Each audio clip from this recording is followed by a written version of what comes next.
Everyone, welcome to Swarna traditional life. ఈరోజు special ఏంటంటే వంకాయ టమాటా రోటి పచ్చడి అండి. ఇది వేడివేడి అన్నంలో కాస్త నెయ్యి వేసుకుని తింటే చాలా టేస్టీగా ఉంటుంది.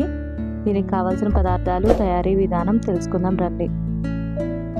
ముందుగా పావు కేజీ వంకాయలు తీసుకుని చిన్న ముక్కలు కట్ చేసుకుని సాల్ట్ వాటర్లో వేసుకోవాలి. తర్వాత 2 టమాటాలు తీసుకుని చిన్న ముక్కలు కట్ చేసుకోవాలి. తర్వాత కొద్దిగా కరివేపాకు, కొద్దిగా కొత్తిమీర, జీలకర్ర, వెల్లుల్లి, చింతపండు, పచ్చిమిర్చి 6 to 7, తర్వాత ఆయిల్, రుచికి సరిపడినంత సాల్ట్. ముందుగా ఒక కడాయి పెట్టుకుని కడాయి హీట్ అయిన తర్వాత 2 టేబుల్ స్పూన్ల ఆయిల్ వేసుకోవాలి.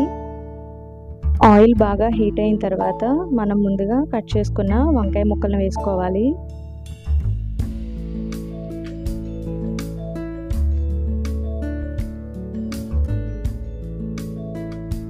ఈ వంకాయ ముక్కలు వేగుతున్నప్పుడు మంటను మీడియం ఫ్లేమ్లో పెట్టుకొని వేయించుకోవాలి.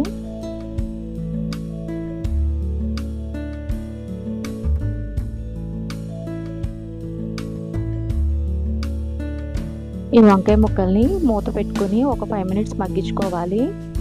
5 minutes తర్వాత మగ్గిన వంకాయల్లో ముందుగా కట్ చేసుకున్న టమాటా ముక్కలు, పచ్చిమిర్చిని కూడా వేసుకోవాలి.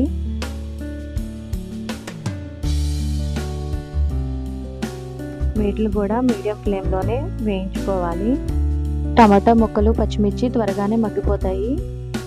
ఇవి మగ్గడానికి 2 minutes టైం పడుతుంది.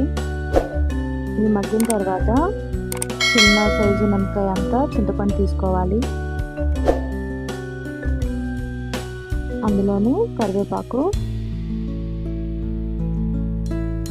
ఇందులోనే కొద్దిగా కొత్తిమీర కూడా వేసుకోండి. ఈ ఆకు కొంచెం మగ్గితే చాలు.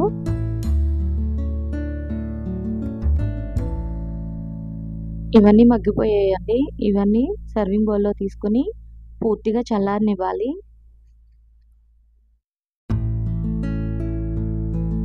ఇవన్నీ పూర్తిగా చల్లారిపోయిన తర్వాత రోట్లో వేసి దంచుకోవాలండి. రోల్ లేని వాళ్ళు మిక్సీ జార్లో వేసుకొని ఎక్కువ పేస్ట్గా కాకుండా కొంచెం కచ్చాపచ్చాగా మిక్సీ పట్టుకుంటే సరిపోతుంది. టేస్ట్ మట్టికి చాలా బాగుంటుంది. వేడివేడి అన్నంలో కొంచెం నెయ్యి వేసుకొని ఈ పచ్చడి వేసుకుని తింటే టేస్ట్ మట్టికి చాలా బాగుంటుంది. ఇది కొంచెం దంచుకున్న తర్వాత చిన్న టేబుల్ స్పూన్ జీలకర్ర వేసుకోవాలి.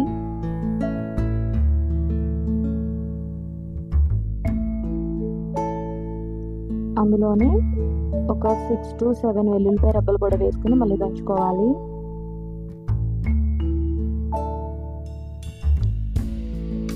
అందులోనే రుచికి సరిపడినంత సాల్ట్ కూడా వేసుకుని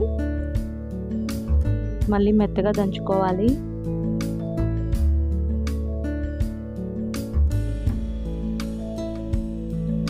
అంతేనండి, మనకి ఎంతో టేస్టీగా ఉండే వంకాయ టమాటా రోటి పచ్చడి రెడీ అయిపోయింది. దీన్ని ఇప్పుడు మనం సర్వింగ్ బౌల్లో సర్వ్ చేసుకుంటే సరిపోతుందండి. ఈ పచ్చడిని మీరు కూడా తయారు చేసుకుని వేడివేడి అన్నంలో కాస్త నెయ్యి వేసుకుని తిని టేస్ట్ ఎలా ఉందో మా కామెంట్ బాక్స్లో కామెంట్ చేయండి. ఈ వీడియో కనుక మీకు నచ్చినట్లయితే లైక్ చేయండి, షేర్ చేయండి, సబ్స్క్రైబ్ చేయడం మర్చిపోకండి. Thank you for watching.